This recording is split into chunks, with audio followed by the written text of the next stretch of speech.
Welcome everyone.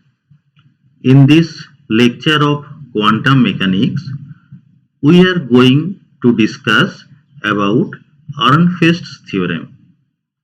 We will discuss this topic from the book Quantum Mechanics, a textbook for undergraduates by M.C. Jain. In the previous lectures, we have discussed about the expectation values. Now, according to correspondence principle, it is reasonable to expect that the average motion of a wave packet should agree with the motion of a classical particle. You see this sentence again, that is, it is reasonable to expect that the average motion of a wave packet. What is wave packet? Wave packet actually corresponds to the matter waves. We know that material particles also exhibit the wave-like properties. So that wave is known as the wave packet. So wave packet actually indicates the wave-like property of the particles, and it should agree with the motion of a classical particle. So actually correspondence principle the principle states that there is a correspondence between quantum mechanical results and classical mechanical results. So that is why it is saying that the average motion of a wave packet should agree with the motion of a classical particle. In 1927, P. Ehrenfest showed that this is actually the case. According to this theorem, the equations of motion of the expectation values of the position and momentum vectors for a wave packet are formally identical to Newton's equations of classical mechanics. We again look at the sentence that equations of motion of the expectation values of the position and momentum vectors. We have already learned about the expectation value in the earlier lectures. So if you evaluate the expectation values of the position and momentum vectors for a wave packet, so they should be identical to the Newton's equations of classical mechanics. Why? Because of the correspondence principle. So ddt of r, here r, average r, is the expectation value of the dynamical variable r. So ddt of r, that should correspond to the p by m. So actually you know this equation, p is the momentum. So momentum by m, that should give you the velocity. So dr by dt, it is again velocity. But if we express this expression in this way, that is r, here r is the expectation value of r, and here this one is the expectation value of the momentum. So equations of motion of the expectation values of the position and momentum vector. So these are actually equations of motion of the expectation values of the position and momentum. dr by dt is equal to p by m. This equation is valid in classical mechanics, but we are expressing this equation in terms of the expectation values of the position and momentum vector. So they should be identical to the Newton's equations of classical mechanics. That is why ddt of r equal to p by m. So if r is expressed in terms of expectation value and p is expressed in terms of expectation value, so this equation should be valid equation. Similarly, ddt of p is equal to minus of grad p. Actually minus of grad p is equal to force, but dp by dt, this is also force.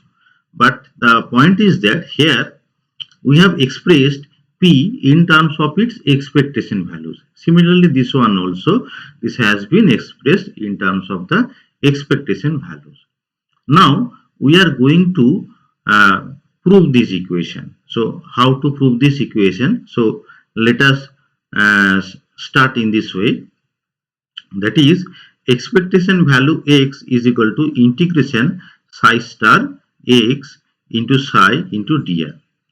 Assuming that the wave function psi representing the wave packet is normalized to unity. We have assumed that the wave function psi representing the wave packet is normalized to unity.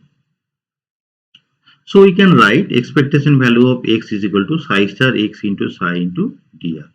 Now we have already discussed in earlier lecture, that is this dr is actually volume element, although you may have some confusion that dr is representing the length element, but actually it is the volume element. Now ddt of x, so we are differentiating x, that is time rate of change of x, time rate of change for the expectation value of x. Ddt of x is equal to ddt of, that is where ddt operator will act in the right hand side. So ddt psi star x into psi into dr.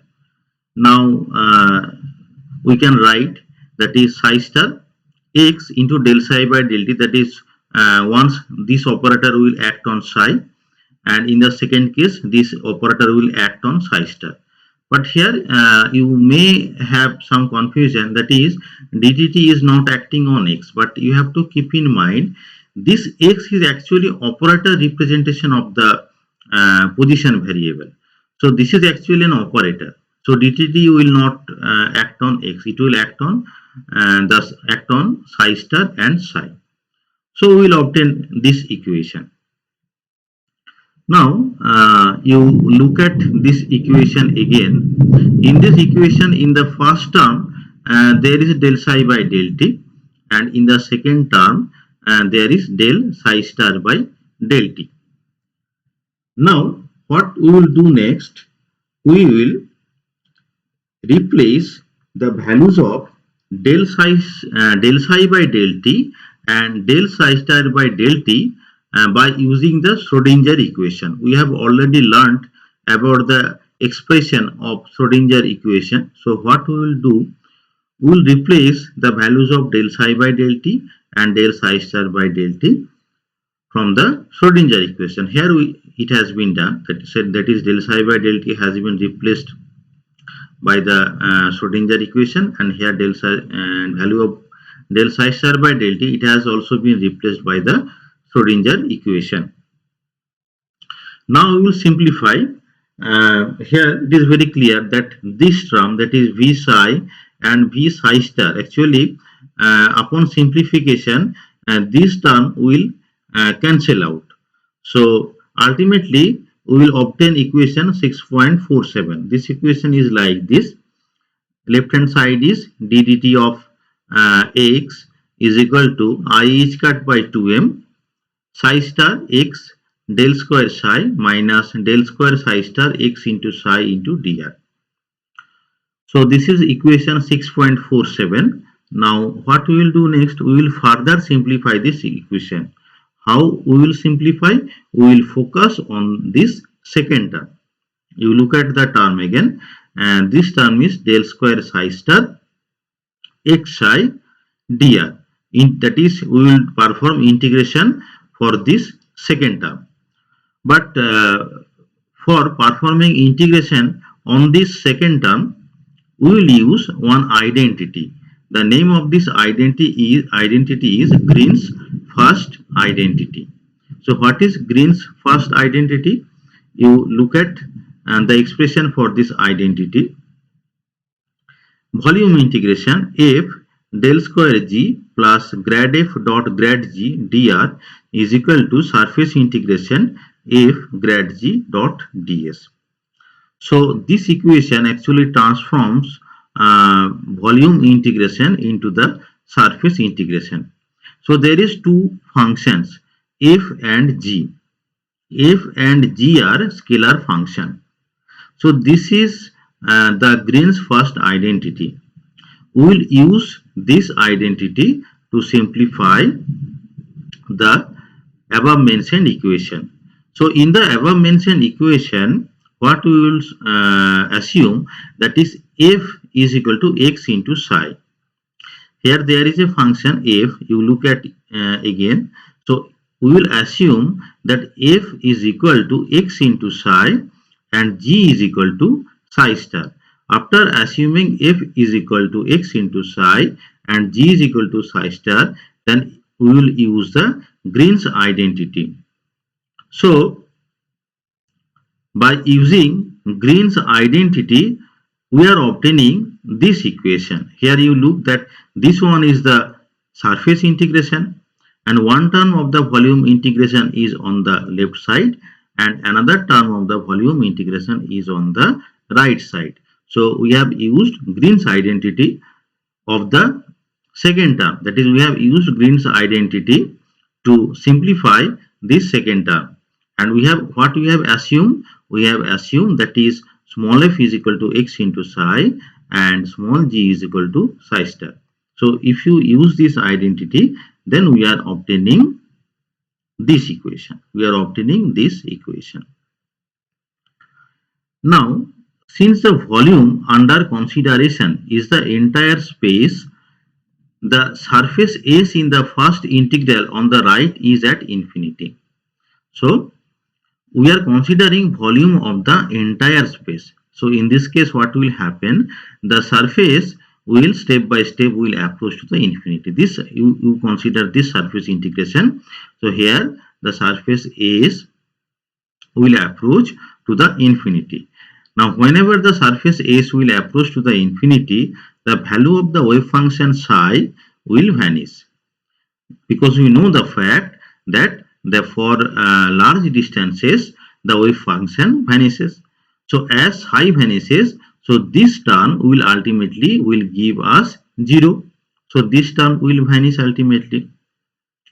Now we will again simplify the overall equation.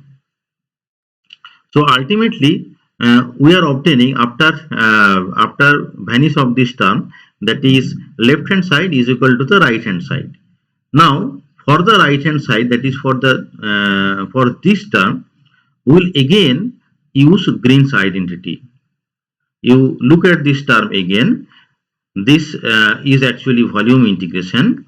So what we will do actually, we will convert the volume integration to the surface integration, again using the Green's identity. There are two functions here. So again, applying Green's identity, we are obtaining this equation. That is, from this term, we are obtaining this equation. So one surface integration is here, and one term of the volume integration is on the left side and another term is on the right side. So again, this surface integral will vanish just for the same reason mentioned here. That is, wave function will vanish there and this surface integration will vanish. So we are ultimately obtaining this term. So integration del square psi star x psi dr is equal to integration psi star del square of x psi into dr. So putting the value of this term in this equation, in the parent equation 6.47, we have simplified for this term, but this term is actually giving us this value. So after putting this value in the equation 6.47, we are obtaining this equation, that is ddt of x is equal to I h cut by 2m psi star x del square psi minus del square of x psi into dr. But you note that this one is a volume integration.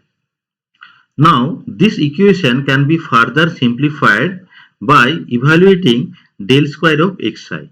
Del square is the Laplacian operator. If we operate the Laplacian operator on the function x into psi, then we will obtain x into del square psi plus 2 into del psi by del x. So you have to calculate it.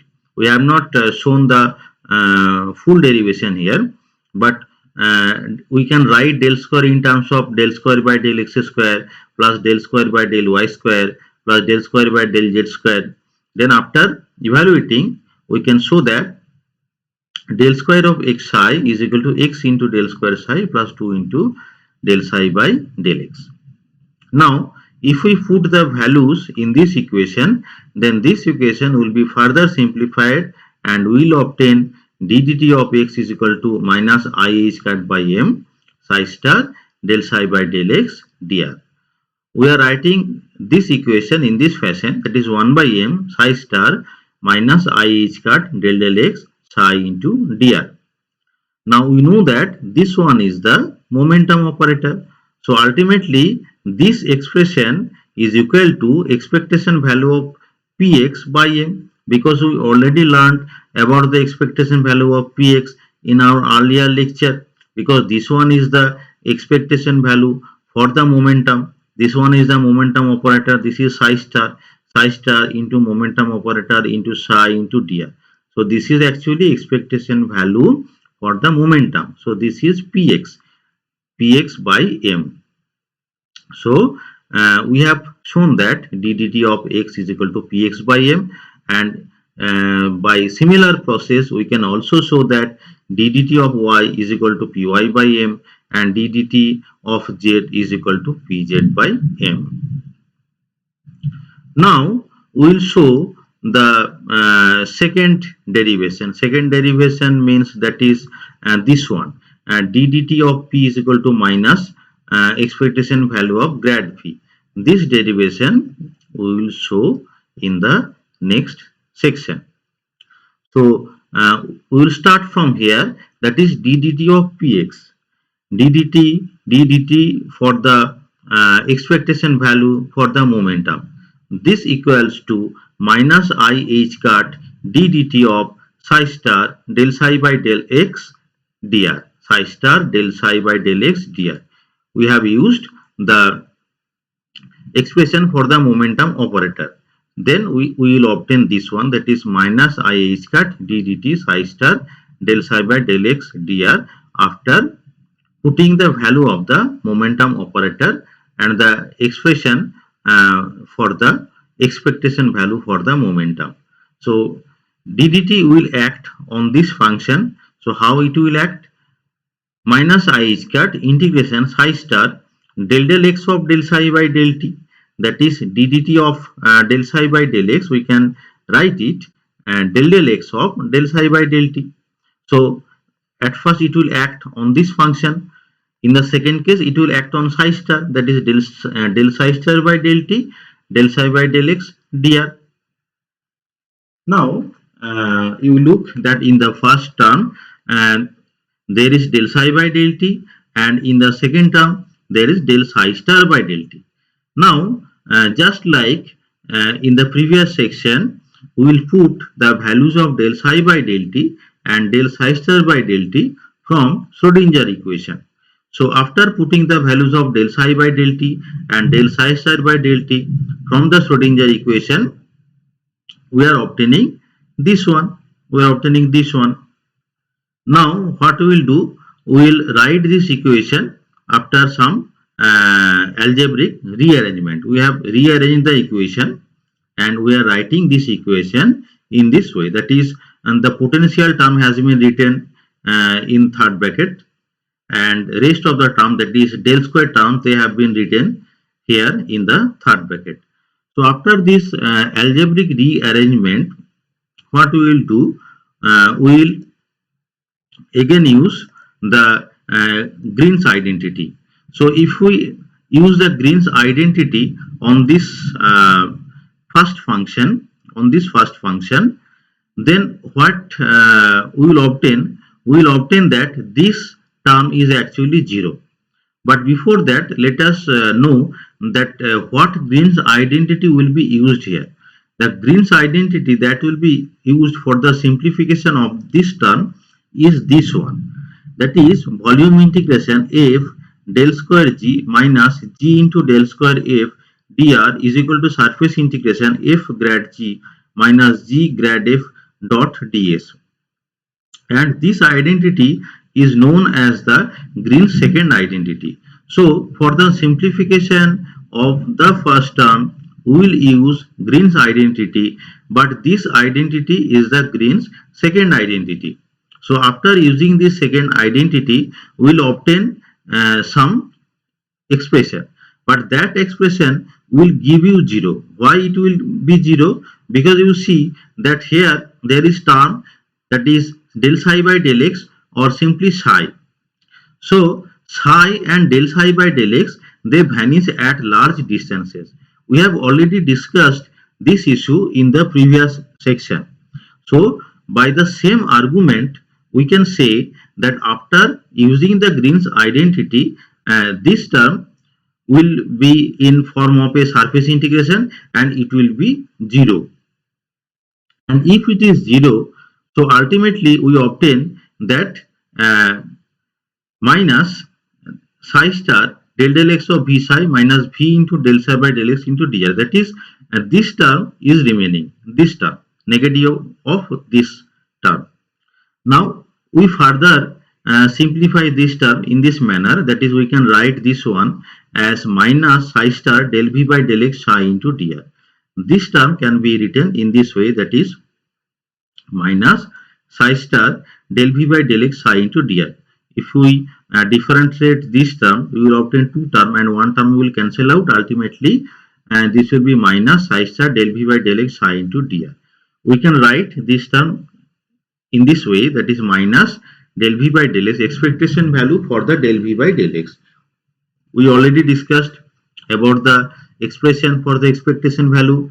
So by just looking at this equation, we can say that this equals to minus expectation value of del v by del x. So what we ultimately obtain, that is ddt of px is equal to minus del v by del x, and similarly we can also show that ddt of py is equal to minus del v by del y and ddt of pz is equal to minus del v by del z. These three equations are the three components of the equation 6.46. 6.46 means that is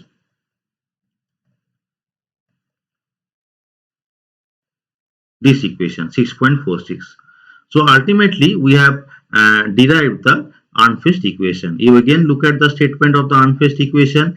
The equation of motion of the expectation values of the position and momentum vectors for a wave packet are formally identical to Newton's equations of classical mechanics. So in this way we have derived the Armstrong equation. Thank you for listening this lecture.